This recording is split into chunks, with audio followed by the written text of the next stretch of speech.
Good evening, YouTube. It's been a while since I've made a video, so I figured I'd make one about this little Ar9. I don't think I have many videos of it, but this is another little truck gun I like to carry.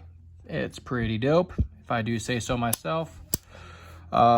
Shoots well. Palmetto State Armory for the win on this one. Now, I've got the Odin Works brace on here, and I wanted to show you guys how I make it work reliably. So if you don't know anything about the Odin Works brace, it's not really designed for the Ar9. It is for 5.56, 300 blackout. I wouldn't suggest using it on an AR10.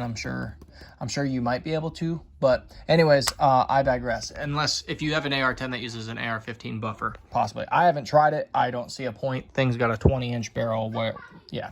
Anyways, the point I put it on here, makes a cute little package, perfect little truck pistol there, especially when you got a 40-round mag sticking out the bottom. It looks pretty dope.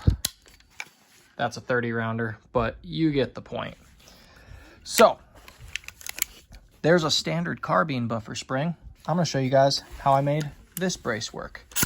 This buffer in this Odin Works brace is 2 inches shorter than factory pistol buffers or carbine buffers, what have you. So notice when I rack it back, that's as far as it goes. So the buffer that this comes with is this right here. Nothing special. It's 3 ounces, which is 0.1 or 0.2 ounces heavier. Don't mind the kids, they're in the background. Don't worry, door's locked. They don't have access to this stuff. But I digress. This is a 3-ounce buffer, 3.05 to 3.1, depends on what my scale is trying to do. Your standard carbine buffer is going to be about 2.95 to 3 ounces. This is going to be about half the length of your standard carbine buffer because of that proprietary buffer tube setup. So what I did was, because it's an Ar9, if anyone knows the quarter trick, in my standard buffer that I had on here, I put a bunch of quarters back there to prevent the bolt from coming any further past this extractor right there. So here's the proprietary spring that comes with the Odin Works kit. And there's a H3 5.5 ounce or H2, I don't know, but it's a 5.5 ounce buffer. I know that much. I don't see anything on here, any marks, but I'm pretty sure it's an H3. I had to take it apart that way because I don't have a pin to hold it in place. I lost it. It's on me. That's my bad. Anyways, standard Ar9 or G49 bolt carrier from Palmetto State Armory. It's weighted in the rear. This thing shoots well with the 3-ounce buffer, but it feels really jolty. And I think I was having issues with cases being overpressurized. They were coming out of the chamber faster than they really should have. So I just decided to throw the 5.5 in here to see how it does, and it just so happens to space it perfectly. Like I said, the BCG comes all the way back to here, which is more than enough room to have enough momentum to load the next round and that whole thing. So if you're trying to get a really short Ar9 with a really cool setup, I'm not gonna lie to you guys, it's a hefty price tag. That's a $300 brace right there. But it's all metal, aluminum. It's spring loaded, which is really cool. There's a button right here. I added an extra spring just to give it a little bit more pop. But it's got like 4 or 5 positions. That is a brace, legally, no SBR, tax stamp, or any of that. It is a brace. I don't know if it says it somewhere on here. I'm pretty sure it does, but it is a brace. Check it out. Palmetto State Armory carries them. You can go to Odin Works website. They offer a stock version as well. I'm not sure if it's longer or not.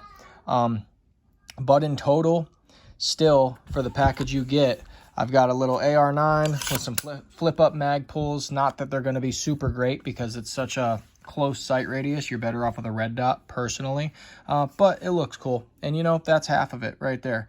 So if you want a decent little Ar9, real short package, something you can conceal. I conceal this under my coat while I'm at work, as crazy as that sounds, and nobody is the wiser. So it's actually pretty cool.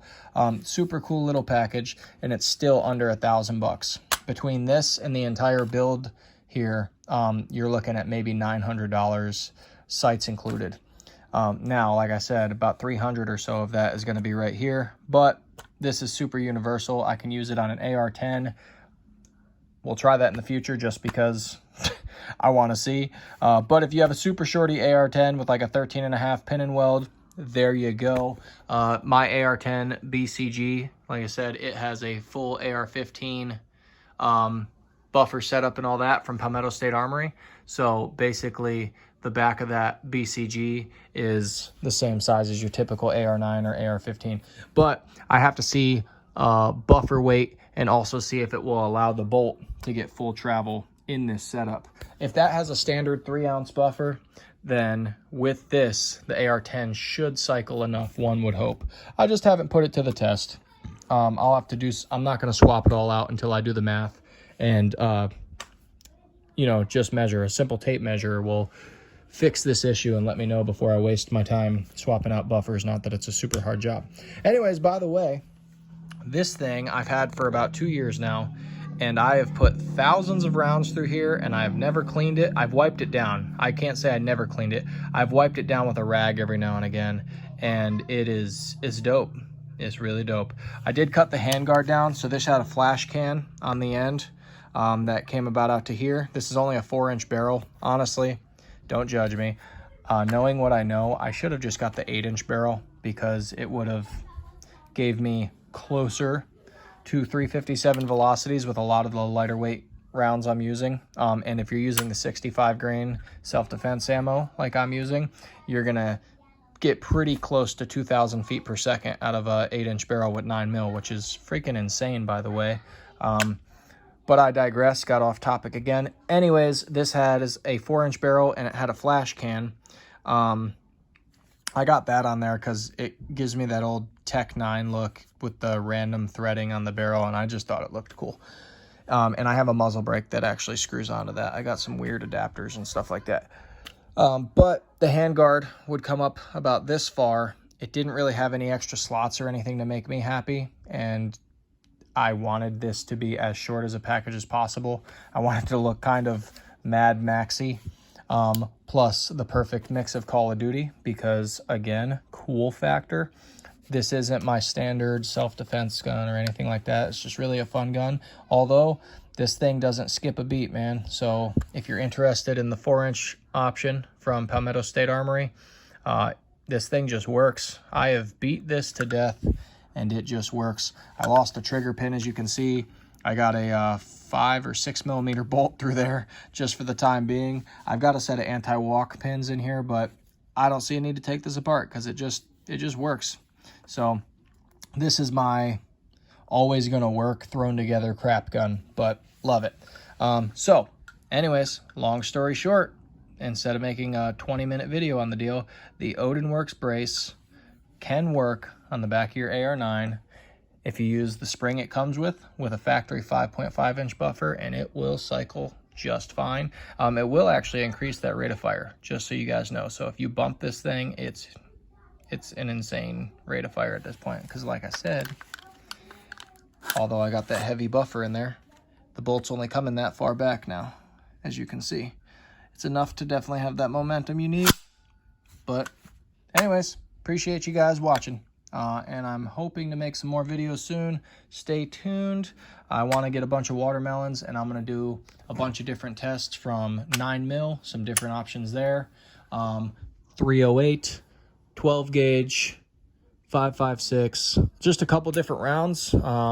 What's more destructive? What's the best home defense? Things of that nature. Anyways, thanks for watching.